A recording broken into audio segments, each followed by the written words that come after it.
Hello everybody, this is King Tut here and welcome to another C++ tutorial. In this tutorial, I'll teach you guys dynamic memory. So I'm just doing a tutorial in a different format. I just want something different for a change, so I'm not going to be doing PowerPoints. So what is a dynamic memory? A dynamic memory is basically memory being allocated or changed during when the program runs or during the time when the program is opened. So usually, uh, initially, the memory has been predetermined before the program opens and it's executing the code. Like basically the program is running. So the problem here is uh, there's there's some program that needs to have memory allocation and memory change during the time when the program is open instead of being it predetermined. And that's basically dynamic memory. So runtime is basically how long a program runs.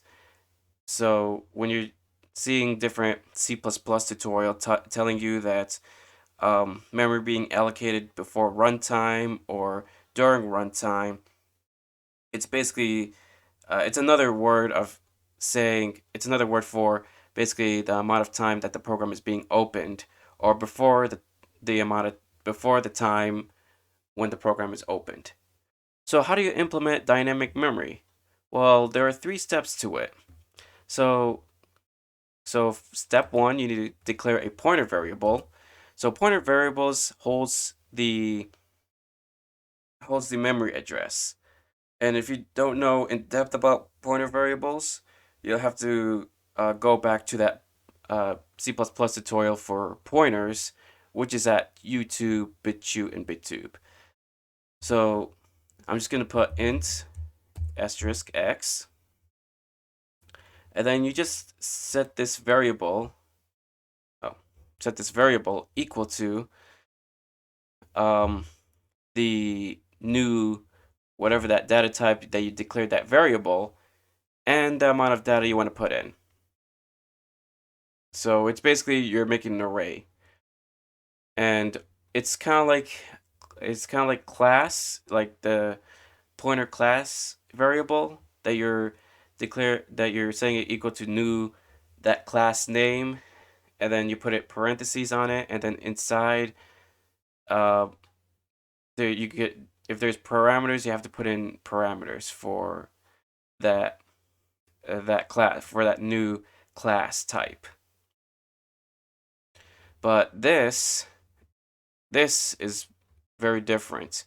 You just need to put in the data type and then put in the number of data that you want to put in. You're gonna see tutorials that are telling you that there's the number of elements you want to put in. So basically, it's another word of number of data that you want to assign this variable to. So let's just set it equal to new int because I declared it int pointer variable, and then you put in these brackets and let's just say 3 or 3 elements or 3 data that I want to put into that variable. And then let's just make use of it. Let's make x the 0th index of x, and then just set it to 2, and then cout x 0, and then end line. Okay. We're not out of the woods yet. Once you're done making use of that variable, you need to delete it. And the reason for this here is memory leaks. So, memory leaks in a nutshell.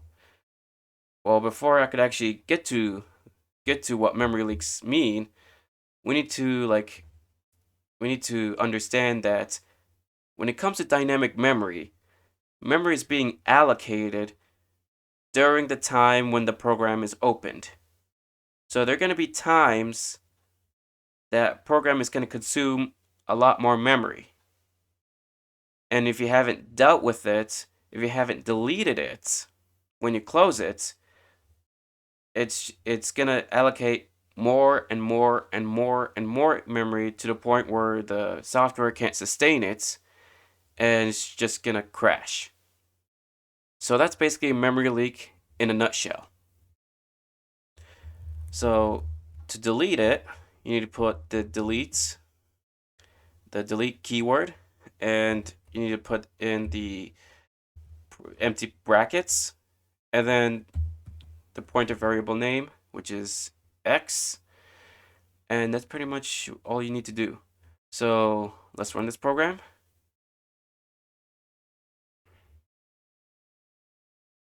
And it printed out 2. So let's see what happened if I were to take out delete.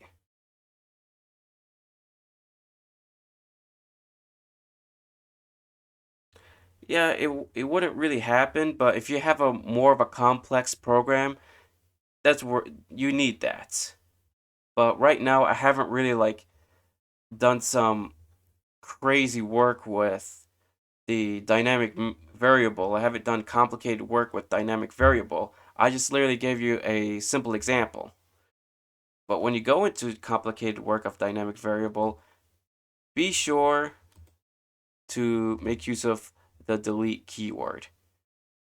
Thank you so much for watching, and leave a comment. Tell me what you think of this video, and be sure to like and subscribe, and I'll see you next time. Bye.